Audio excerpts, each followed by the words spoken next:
विशाल धरना प्रदर्शन कर रहे हैं, कारण क्या है?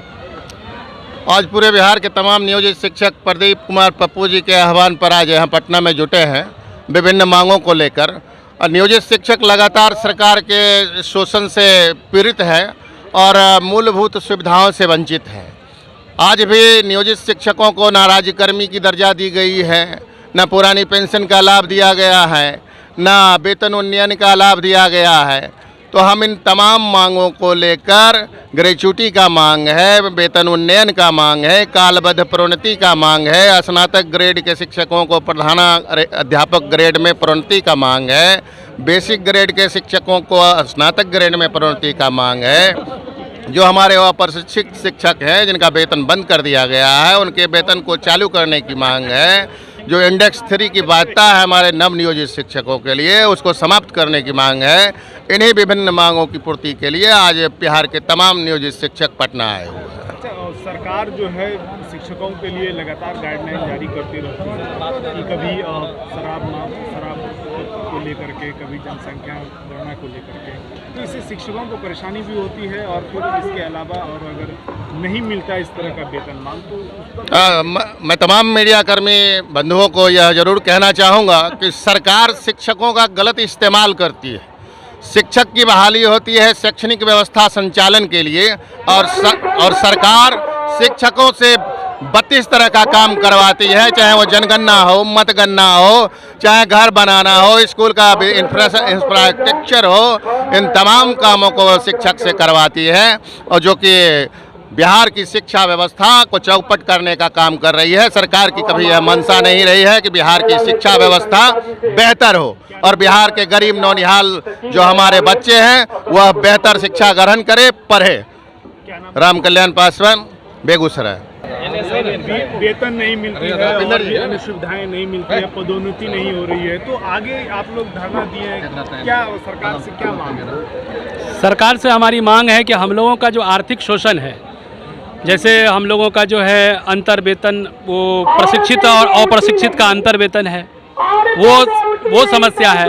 हम लोगों ने हड़ताल का सामंजन कर लिया, हड़ताल का सामंजन तो कर लिया, लेकिन जिस दिन सामंजन की तिथि हुई अभी तक 2 साल से ज़्यादा हो गए हैं, अभी तक वो वेतन, हड़ताल का अवधि का वेतन हम लोगों का बाकी है। और शिक्षा मंत्री ने बार बार बयान दिया है कि हमने हड़ताल का वेतन पूरे सूबे को भुगतान करवा दिया है, जो शिक्षा मंत्री सरासर झूठ बोल रहे हैं। मेरा नाम देवव्रत आर्या है और मैं भी बेगूसराय जिला से बिलोंग करता हूँ। आज समूचे बिहार से पटना के गर्दनी बाग में शिक्षक पहुंचे हुए हैं अपनी मांगों के लिए, क्योंकि सरकार जो है शिक्षकों के साथ दोहरी नीति कर रही है। दोहरी नीति क्या हो रही है? शिक्षकों को एक तरफ एक ही काम के लिए आप किसी को नियमित शिक्षक जो है उनको अधिक वेतन दे रहे हैं, उनको पुरानी पेंशन का लाभ मिल रहा है। आप हमें पुरानी पेंशन का लाभ देने के लिए क्यों नहीं तैयार हैं? जब एक छत के नीचे हम एक ही काम कर रहे हैं तो फिर दोहरी रवैया क्यों? आप उनको ग्रेच्युटी का लाभ दे रहे हैं, हमको ग्रेच्युटी का लाभ क्यों नहीं मिल रहा है? आप हमें पुरानी पेंशन से आच्छादित करें, ग्रेच्युटी का लाभ दें, राज्यकर्मी का दर्जा दें। हमारी जितनी भी राशि सरकार के पास बकाया है उस बकाया राशि के लिए आप आवंटन जारी करें, तमाम जिलों को आवंटन भेजें। हमारे शिक्षा मंत्री बैठे हुए कहते हैं कि हड़ताल का सभी जिलों का भुगतान हो गया, जबकि बेगूसराय ऐसे 4 जिले हैं जहां हड़ताल अवधि का वेतन बकाया है। तो सरकार को इस दोहरी नीति को बंद करना होगा अगर वह गुणवत्तापूर्ण शिक्षा चाहती है तो। मैं कन्हैया कुमार, बेगूसराय। अच्छा, वेतन का भुगतान नहीं हुआ है, कितने शिक्षकों को वेतन नहीं मिला है? लगभग 9000 शिक्षकों का बेगूसराय जिले में 2.5 वर्ष पहले का यह हड़ताल अवधि का वेतन है, जिसका भुगतान अभी तक नहीं हुआ है।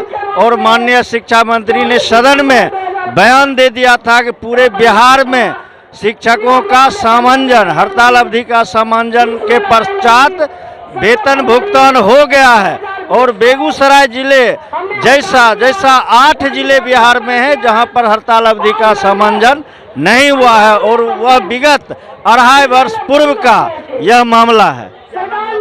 संजय कुमार हिटलर, जिला सचिव, बेगूसराय। रोहतास से कितने लोग कितने शिक्षक आए? प्रदर्शन में 10,000 शिक्षक आए हैं रोहतास जी।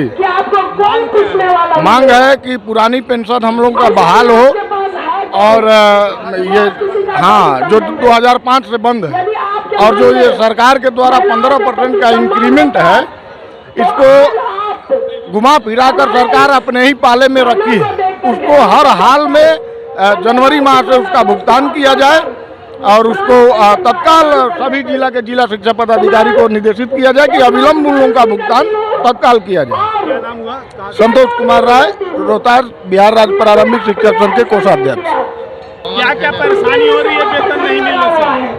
सूबे बिहार के 4 लाख नियोजित शिक्षकों का लगातार 16 सालों से बिहार सरकार वेतन के मामला में, सेवा शर्त के मामला में ठग रही है, जिसकी लड़ाई के लिए हम लोग अनवरत चल रहे हैं।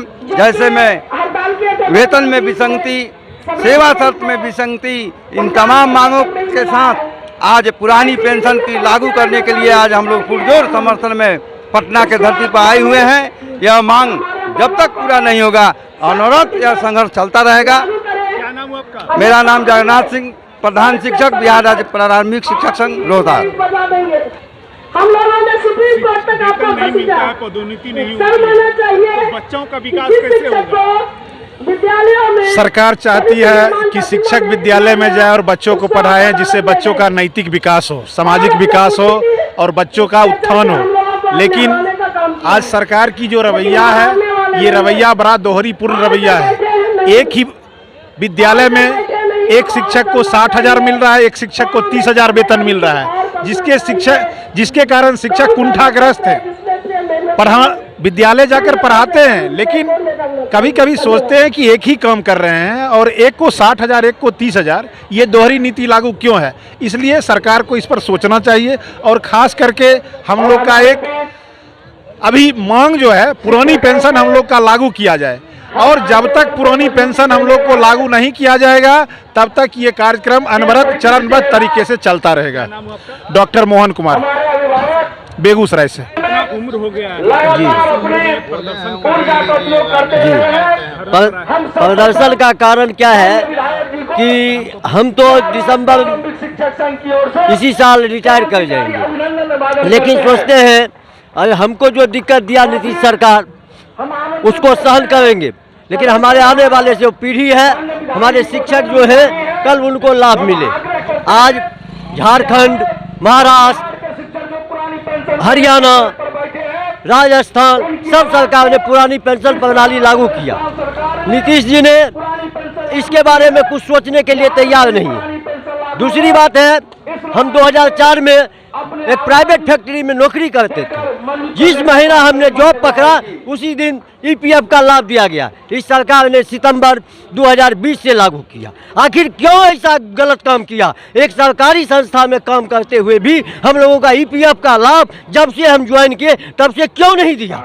ये सरकार जो है वोट की राजनीति करती है। समय आया कुछ दे दिए, हमारा मान लीजिए कि 52,000 से 20,200 का स्केल दिया, उसको भी परमानेंट क्यों नहीं लागू किया? पूर्ण वेतनमान हमको क्यों नहीं दिया? हम चाहते हैं कि हमारी नियम जो भी शिक्षक है, हम तो रिटायर होने वाले हैं, लेकिन हम सोचते हैं हमारे आने वाली पीढ़ी जो है उनको कम से कम लाभ मिले। हम रोएंगे तो रोएंगे, हमारी आने वाली पीढ़ी जो है शिक्षक कल वो नहीं रोए, उनके बच्चे कल बुढ़ापा में उनको ये नहीं लगे कि 2 रुपये के लिए मुहताज हो जाएंगे। आज हम रिटायर हो जाएंगे, 1 रुपया भी हमको महीना में नहीं मिलेगा, हम उसको एक्सेप्ट करते हैं, लेकिन आने वाली पीढ़ी के हालत को सुधारे नीतीश सरकार, यही हमारे मांग है। मिथिलेश कुमार। आप लोग महिला है प्रदर्शन करने के लिए आए हैं और आज 8 मार्च महिला दिवस भी है, तो मांग क्या है आपका? हम लोग का यही मांग है कि हम लोग 2003 से हमारी महिला कर्मी लोग शिक्षिका बन करके और अपने ग्रामीण क्षेत्र के गरीब गुरबों के बच्चों को शिक्षा देने का कार्य करती है। अगर एक शिक्षक नहीं होता तो देश में अच्छे नागरिक नहीं होते। इंजीनियर, डॉक्टर, जो भी बड़े और अच्छे नागरिक होते हैं वो एक शिक्षक की देन ही होती है। किंतु किंतु लोगों को स्थानांतरित करने की भी ये योजना कब से नियम में लागू है, लेकिन आज तक लागू नहीं होता है। हमेशा होता है कि मार्च में जून में होगा, दिसंबर में होगा, लेकिन अभी तक किसी भी महिलाओं का कोई स्थानांतरण नहीं हुआ है, जबकि 3 से महिलाएं इस पद पे काम कर रही हैं। और कोई मुद्दा पुरानी पेंशन जी हाँ, आज हम लोग जो धरने पर बैठे हैं, आज सबसे पहले अंतर्राष्ट्रीय महिला दिवस है। मैं तमाम महिला शिक्षक से ये आग्रह करती हूँ कि धरना स्थल पर जो अपनी मांग है पुरानी पेंशन, सबसे पहले हमारा जो मांग है, आज जो हम लोग धरना पर बैठे हैं पुरानी पेंशन लेकर के है, क्योंकि सभी कोई जान रहे हैं कि एक बुढ़ापे का सहारा पेंशन ही होता है। बहुत सारे लंबित मामले हैं, जैसे दक्षता का मामला, स्थानांतरण का मामला, ये सारी चीजें सरकार जो है अभी तक लागू नहीं की है, जो हम लोग के सामने विषम परिस्थिति पैदा कर दी है और आज हमें सड़क पर लाने को मजबूर हो गए हैं। मैं अर्चना कुमारी, अररिया जिला अध्यक्ष, प्रखंड अध्यक्ष, नरपतगंज। तमाम लेटेस्ट खबरों को सबसे पहले देखने के लिए सब्सक्राइब करें डिजिटल न्यूज़ 20।